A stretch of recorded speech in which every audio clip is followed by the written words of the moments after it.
outcome ngayon? Anong satisfied reaction? Basta. Looking at it. Bakit ayaw mo? Ba't parang hindi mo matignan yung Kaya. Thank you. I mean, I was just worried kasi it's not really my image, but very happy that it came out the way. It came out okay. Are you nervous about the coming cover signing? This Saturday. Saturday, yeah. Oh. Why would I be nervous? Takot ba? Hindi naman. I think so long as they're not rowdy, I don't think they're allowed to be rowdy in No, the mall. never namang rowdy yun eh. No. Miss Alice, okay na ba sa mga tawag na pinagpapantasan ng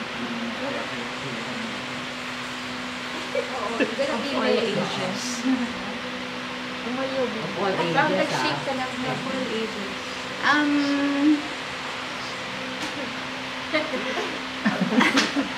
Sige. Basta I like to be versatile. So I'm not getting any younger. So what you see is what I like to do right now, and nobody's forcing me. And like I said, I'm glad for the positive feedback.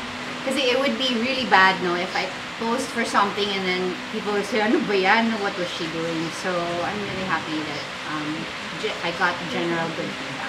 Sabi mo nga nag-experiment ka sa career mo right now. So happy ka sa ginagawa mong experiment. Yeah, I mean, I don't think I could ask for anything more. I have a blockbuster movie for When the Love Is Gone, directed by Andre Renai with Viva Films. I just found out this morning. There's a really good, we have really good following on For Love or For Money. The FHM cover came out, and also early next year, Lady Next Door, ipapalabas na. And so I'm gonna be coming out with an endorsement at the end of the year. I have an offer to do something, and then may movie pa akong gagawin with Boss Vic next year. So yeah, all is good. I'm very happy. Magandang pamasko at bagong taon ang dumating. Yes, and I wanted to greet all of my followers. Of course, it's December now. Happy holidays, and thank you I'm very grateful for all the support that you've shown me throughout the years, throughout my career, and lalo na ngayon, salamat sa comments nyo on my Instagram and my Twitter, all very good, positive, and Facebook. Christmas plans, we're taping For Love or For Money until December 20. I plan to spend Christmas here, tapos after Christmas I'm going to spend New Year's naman with my family.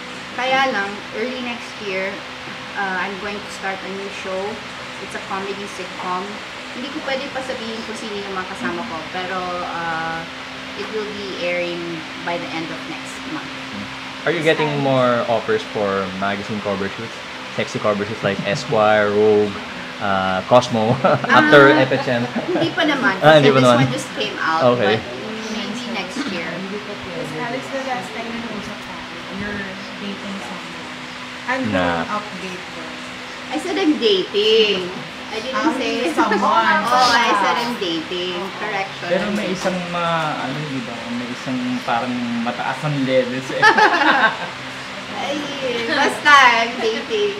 Kinikilig. There's a spark in Yun nga your eh. eyes. Oh, may kilig factor. Hindi, pawis lang yun. Nakita niyo na ba yung magazine? Ano sabi niyo? Oo nga. Lahat kami may kopya. My mom saw the magazine and she... Biglang my mom. Special sa my mom saw the movie. Kaya, yeah, she really enjoyed the movie. Ayaw pa si mysterious guy. Oo nga. Ano sabi ng mysterious guy dun sa sa cover?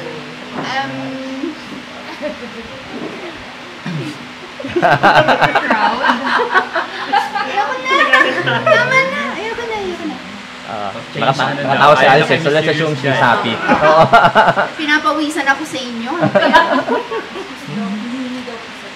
Ay, Ay, okay. Thank you.